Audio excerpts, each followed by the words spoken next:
Shalom, selamat pagi Bapak Ibu yang terkasih di dalam Tuhan Yesus Kristus. Kembali kita berjumpa dalam Renungan Harian Toraya, edisi 15 Februari 2025. Sebelum kita bersama-sama membaca firman Tuhan dan merenungkannya, mari kita berdoa untuk memohon kekuatan serta pimpinan dari Tuhan. Mari kita berdoa. Selamat pagi ya Tuhan. Terima kasih atas kasih setiamu yang telah menjaga kami sekeluarga sepanjang malam ini, sehingga kami boleh bangun di pagi yang indah ini dengan keadaan sehat dan bugar.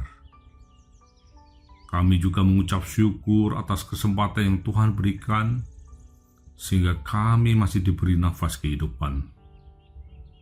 Sebelum kami memulai aktivitas pada hari ini, kami akan membaca dan merenungkan firman-Mu.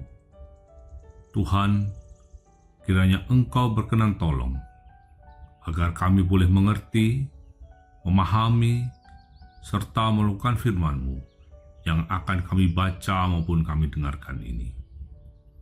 Tuhan, ampuni dosa dan kesalahan yang telah kami lakukan. Di dalam nama Tuhan Yesus Kristus, kami serahkan ungkapan syukur dan permohonan ini hanya ke dalam tangan-Mu. Amin. Firman yang akan kita renungkan pada pagi hari ini diambil dari Lukas 11, ayat 24 hingga ayat yang ke-28. Demikian firman Tuhan. Kembalinya roh jahat. Apabila roh jahat keluar dari manusia, ia pun mengembara ke tempat-tempat yang tandus mencari perhentian. Dan karena ia tidak mendapatnya, ia berkata, "Aku akan kembali ke rumah yang telah kutinggalkan itu." Maka pergilah ia dan mendapati rumah itu bersih tersapu dan rapi teratur. Lalu ia keluar dan mengajak 7 roh lain yang lebih jahat daripadanya, dan mereka masuk dan berdiam di situ. Maka akhirnya keadaan orang itu lebih buruk daripada keadaannya semula. Siapa yang berbahagia? Ketika Yesus masih berbicara, berserulah seorang perempuan dari antara orang banyak dan berkata kepadanya, "Berbahagialah ibu yang telah mengandung engkau dan susu yang telah menyusui engkau." Tetapi ia berkata, "Yang berbahagia ialah mereka yang mendengarkan firman Allah dan yang memeliharanya." Amin. Demikian firman Tuhan.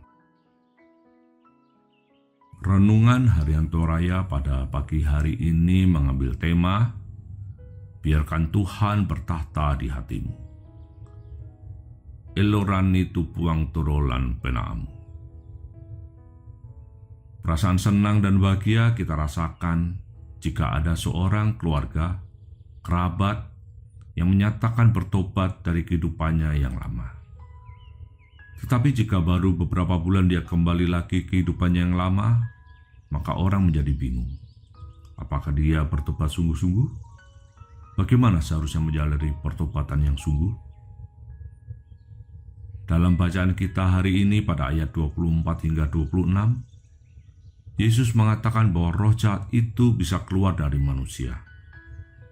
Yang perlu dilakukan manusia setelah itu ialah mengundang Tuhan untuk bertahta di dalam hatinya, sehingga hatinya tidak menjadi kosong seperti rumah yang bersih, rapi tapi tak bertuan.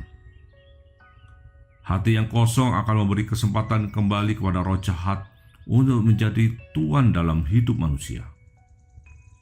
Bahkan roh jahat itu dikatakan akan mengajak roh jahat yang lain untuk masuk dan berdiam di sana, sehingga keadaan manusia semakin buruk. Jika seseorang ingin bertobat dengan sungguh, maka jangan pernah membiarkan hati kita kosong tak bertuan. Undanglah Tuhan untuk bertahta dalam hati kita, mengarahkan pikiran dan perihidup kita. Tidak cukup hanya punya niat untuk bertobat, namun tidak melakukan hal-hal yang perlu dilakukan. Dalam ayat 28 Yesus berkata, "Yang berbahagia ialah mereka yang mendengarkan firman Allah dan yang memeliharanya." Ketika ada niat untuk bertobat menjadi lebih baik, maka perlu membaca dan mendengarkan firman Tuhan. Tidak cukup sampai di situ. Manusia perlu memelihara firman dengan berpikir dan berperilaku sesuai kehendak Tuhan. Firman Tuhan hari ini mengajak kita untuk membiarkan Allah bertata dalam hati kita, memberi diri kita diarahkan oleh Tuhan, meninggalkan keegoisan kita, keinginan kita yang jauh dari Tuhan.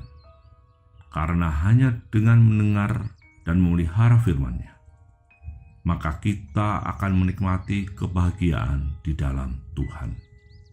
Amin. Sebelum kita memulai aktivitas pada pagi hari ini, mari kita memohon kekuatan dan pimpinan dari Tuhan. Mari kita berdoa. Tuhan Allah Bapa di surga, Allah yang Maha Pengasih dan Maha Baik, kembali kami menghadap hadirat-Mu. Terima kasih Tuhan untuk firman-Mu yang telah kami baca dan bersama-sama kami renungkan. Kiranya menjadi pelita dalam menjalankan segala aktivitas kami pada hari ini. Tuhan, pada hari ini kami anak-anak-Mu akan melakukan berbagai aktivitas. Kami akan bekerja dan menjalankan tanggung jawab kami. Kiranya Kau yang mampukan. Kami serahkan seluruh rencana dan agenda hari ini ke dalam tangan-Mu. Biar Kau yang berkarya dan biarkan semua rencana sesuai dengan kehendak-Mu. Berikanlah kami kesehatan dan menjauhkan kami dari segala sakit penyakit. Lindungi kami Tuhan dari mara bahaya maupun kuasa-kuasa kegelapan. Ampuni dosa dan kesalahan kami Tuhan. Jadikan kami pribadi yang lebih baik setiap harinya. Di dalam nama Tuhan Yesus Kristus. Haleluya. Amin. Demikian renungan harian Toraya pada pagi hari ini. Selamat beraktivitas. Shalom.